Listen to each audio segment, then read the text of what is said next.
I know what you're thinking. Why would a CEO like Marcus Blake, the big boss in a sleek suit, decide to covertly hang out in one of his company garages disguised and trying to blend in?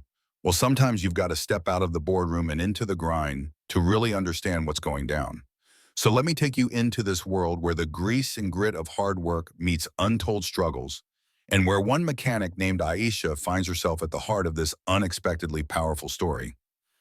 Picture this: a bustling garage filled with the clinking sound of tools, the hum of engines, and the undeniable scent of oil. Then there's Aisha, a determined black female mechanic knee-deep in a project that would make most people cringe.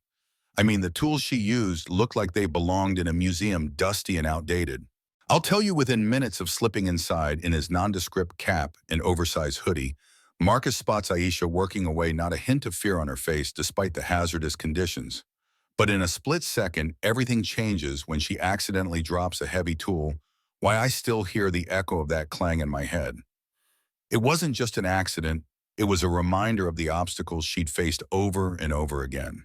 Now here's where it gets real. Marcus had experienced his share of disdain and skepticism back when he was the new assistant struggling under the weight of expectations and judgment. He could feel the weight of Aisha's struggles on his shoulders. That day in the garage was just another reminder of how easily people dismiss the hard work of those they perceive as less than. As he takes in the scene, he notices the equipment, or should I say the lack of it. Aisha, with a determined look in her eyes, shares how the garage operates under the strain of budget constraints. She can't get the tools she desperately needs. And let me tell you, the look on Marcus's face transforms from curiosity to concern. He can't help but think about all those corporate meetings where the discussion of profits overshadowed the welfare of individuals like Aisha. But the real kicker, it's Peter Griffin, the regional manager, who strolls in with that "I'm in charge" vibe, throwing around dismissive comments that make it clear he doesn't think Aisha belongs there. I mean, who does he think he is, right? This guy struts around with an air of superiority, and Marcus, hiding behind his hoodie, can literally feel the tension rising as Peter dismisses Aisha's capabilities as mere flukes. Marcus is seething. This guy doesn't even know the half of it. Now Marcus starts digging deeper. He stumbles upon accident reports tied to Aisha's name. Wouldn't you know it, each one linked to a workplace that feels more unsafe than a circus without a net. And it's at this moment that Marcus has a grim realization. It's not just about tools or budgets, it's a systemic issue. With his father's legacy swirling in his mind, Marcus realizes he's got to do something, that he can't sit idly by and let this happen under his watch anymore. He knows he has the power to change the very culture of his own company. Fast forward to what we'll call the day of reckoning, where he goes back to the garage all dressed up. But this time there's no disguise. He's there to gather evidence, to witness firsthand the brilliance of Aisha under immense pressure. He secretly hopes to expose what's been going on here in plain sight. And boy, does he watch her work, navigating the chaos as if she was born with a wrench in her hand, while his heart races knowing what he's about to uncover could shake the foundations of the company. Conversations with Vanessa and Sophia reveal that Peter isn't just a bully. He's been pulling some shady stuff himself, like embezzling funds that could have gone to safety improvements. After witnessing a heated encounter, the tension in the air thickens as he overhears an anonymous message that calls out Peter for his derogatory remarks about Aisha. It's like a storm is brewing, and everyone's holding their breath for that moment of truth. But then disaster strikes: a major incident with a luxury car that nearly takes out a wall of the garage. And Aisha.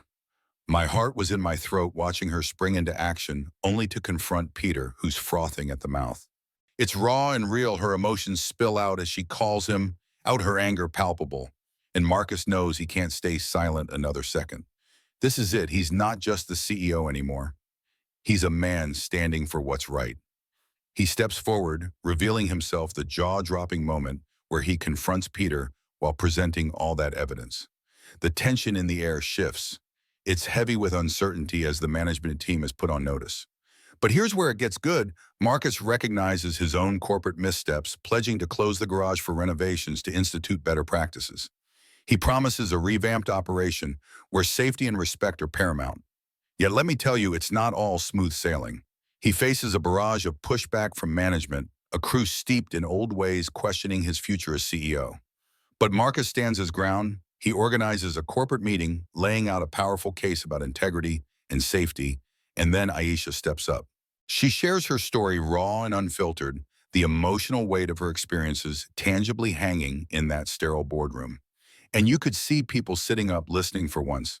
What comes next might surprise you. There's talk of new safety protocols, revamped budgets, and a proposal that spells out how prioritizing employee welfare can not only save lives, but also boost profits. And just like that, hope fills the room as a significant vote happens, and against all odds, Marcus keeps his position. Changes are finally on the horizon. Fast forward a few months, and the transformation is palpable. New tools, fresh faces, Aisha now heading a safety and compliance department. And don't get me started on that scholarship program for young mechanics from marginalized communities that launches. Here's a guy who once doubted his voice, rising to speak against systemic injustice. And now he's engraved in the company's ethics. The new quarterly profit record hits. Yes, you heard me right. The company's thriving, finally proving that doing what's right can also be a boon for business. But let's wrap this up. Not every battle gets fought in public, but every individual deserves their dignity. How about we discuss this? Drop a comment below. What do you think about Marcus's journey? Is the balance between profit and integrity really achievable? Have you faced similar situations where you witnessed or stood against bias? Let's talk about it, because every story counts, and this conversation isn't over just yet.